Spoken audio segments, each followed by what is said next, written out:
Yan. Good morning. Siyempre, nagkakape tayo mga lalab. Siyempre.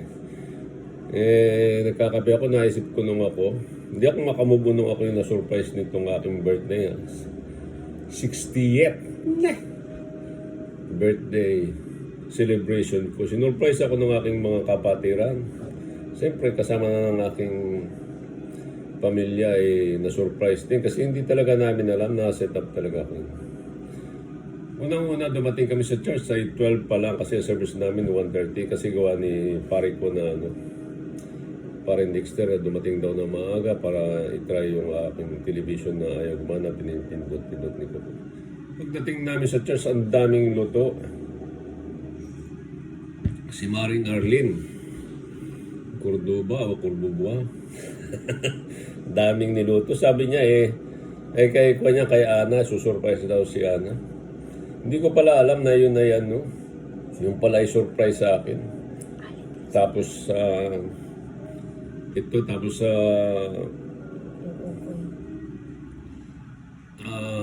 dumating na yung nagdadating na yung mga kapatiran bago mag 1:30. Dumating sina Paring Gaspar, hindi ako pang nagbaba ng mga prutas, bigas, pakwa. Sabi ni Maring Reby, ay surprise siyang kay Ana. Mga naka-blue, nagdatingan. Tapos dumaan si Ana, sabi ko, Ana, uy, celebration mo pala. Hindi naman pala surprise kay Ana. Parang handa na lang kaya. Happy birthday, nagbatihan kami. Sabi ko, 40 ka o 60. Sabi niya, 42 na kuya. So, parang naisip ko, 42, hindi naman pala 40. Parang hindi naisip ko ngayon na pagkatapos na parang talaga na-set up ako. Tapos nag-umpisa na yung service sa alauna na, media. Si Pastor at si Bro Lores nagbubulungan doon sa likuran ko. Ngayon ko lang naisip. Kaya pala sila nagbubulungan, ako pinagbubulungan. Ito si Bro Lawrence ay ako inaaya, kuya, may bibilin tayo mamaya kasi may inuto si Pastora. Sabi ko ngayon na, bago umpisa kasi mamaya, pag-pray ako ni Pastor. Ngayon mga kuhanin, habang worship pa. Praise and worship. Ayaw niya, mamaya na kuya. Pagkatapos na sermon si Pastor, sabi pa ni Pastor sa pulpito, mamaya may celebration pa kay Sister Ana kasi kagabi kay sa Placido tapos na hindi parang kasi sa chatroom namin sabi ng mga kachat yung aking celebration sa October daw. October daw, wala na raw surprise kasi bistado na nag-ausap daw si Sister Bell. Siyempre, kakaroon ng maraming pera. Siyempre, makakasweldo na sa katapusan. Kaya dagdag yung pala naman ay hindi. Yung pala set up sa akin. Pati yung nung Friday kasi, normally may gawain. May tahimik ang chatroom. Nag-message pa ako ng good evening po sa lahat. Sumagot naman si Pastora, good evening ko sa amin. Yung parang kinakalma lang ako. Neutral lang yung isip ko. Akala nakakalatan ako. Pero sabi ko, bakit ba tahimik? Parang wala na silang time sa prayer, Bible study o gathering.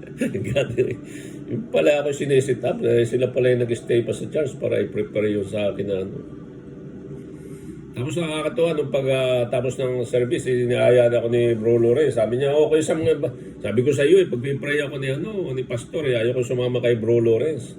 Kasi birthday ko rin. Sabi ko, celebration ni Sister Ana. Siyempre, pag-pray din ako ni Pastor, kahit hindi ako nagsiselebrate, pinag-pray ni Pastor basta may birthday. Sabi ko, ayaw ko. Maya-maya, yung mga inaayos na yung mga nagpe-prepare na mga table. Bigla ako niyaya ni Bro Gaspar. Pare, baba tayo, may bilhin tayo. Ako na may sama. Sabi ko, pare, hindi pwede yung kotse ko kasi mayroon TV, nakakarga yung TV. Sige, okay lang. Pagkababa namin, hindi na bumaba ito si Parang Gaspar. Sumama rin yung mga kalalaki, si Bro Mike, Lister, Loren, bumaba. Hindi na sumunod si Parang Gaspar, umabong pa naman doon sa baba. Kaya medyo nakakuha na ako. Sabi ko, Banggalawan. Sa isip ko naman, siguro escort lang ako kay Sister Ana kasi nga celebration. talagang neutral pa rin yung isip ko. Hindi ko alam na ako ang siselebrate, akong susurprisein. Kaya pagdating sa kotse, di siyempre yung mga lalaki kasama ko rin. Sabi ko, ibaba na nga yung TV kasi babasa tayo. Si Paring Gaspar naman, di nababa eh. Sabi ko nga ibang galawan. Pero yung sabi kong ibang galawan, akala ko escort lang ako ni Sister Ana. Ayaw rin ako makakita. Hanggang sa pumunta kami ng front pre ba yun? Monopre. Doon sa may Biljui, punta kami rin, bumili ng tubig, naiwan kami ni Bro Mike doon, Sir Mike. Sabi ni Sir Mike, iba talagang galawan. Pero yung sabi niya, ibang galawan. Ang isip ko noon ako escort lang ni Sister Ana. Ayun, nagtatawagan hanggang sa pagbalik. Bumalik na kami, nakabili na ng tubig. Umakyat na. Pagdating sa akin, hinold ako. Mamaya, sandali lang. Tapos pagdating doon sa pintuan, pagpasok ko, nagulat ako. Happy birthday, Sammy Nay! Ako nga pala nakasulat doon sa board na birthday celebration. Thank you mga kapatid. At siyempre, nandiyan aking mga anak na naka-live, nakausap ko pa. Nagulat talaga ako. Sabi ko nga, sasabihin ko yung ano bang galawan ito. Sabi ko yung anong kalukuhan ito. Ibig sabihin, ano bang galawan ito? Talagang matindi ang malalim yung surprise nyo sa akin at naging memorable at unforgettable day para sa akin.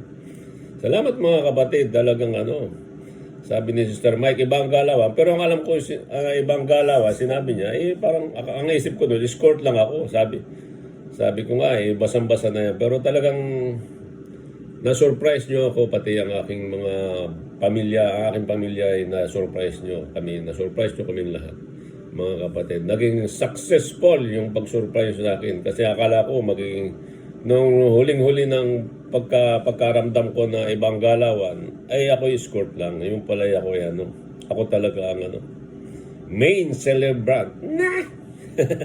Kaya salamat mga kapatid sa pag-contact ninyo sa pamilya. Alam kong napaka-tinding pag-i-effort yun at hindi basta ang mag-prepare ng ganun kung hindi talagang nagkakaisa at nagmamahalan bilang magkakapatid. Siyempre, para sa kapurihan ng Diyos, mapasaya natin ang bawat isa. Yun naman ang bini ng Diyos sa atin na pasayahin, o pakainin, o dalawin. Pasayahin mo, nandun na rin yun. In one word, in other word, kasama na rin yung pagpapasaya, pakainin, dalawin, o kailan po kayo nagkasakit, kailan po kayo nagutom na aking pinakain. Kasama na yun, pinasaya nyo yung birthday ko. Maraming salamat at naway lagi tayong pagpalain ng Diyos. Salamat mga kapatid, mga pastora, pastor. Salamat po. Nawa po lagi tayong pagpalain ng Diyos, makamtan ng kanyang gantimpala at huwag ang kanyang sumpa. Thank you everyone. Thank you. Yan. Yes. Siyempre yung mga program, wow, may tumambling pa si Bro Loren. It's amazing. Thank you everyone. Siyempre, Diyos ang ating patnubay, Diyos ang ating pinapalagan, at Diyos ang ating gabay. Baka naman. Jutem everyone. God bless us. Thank you everyone.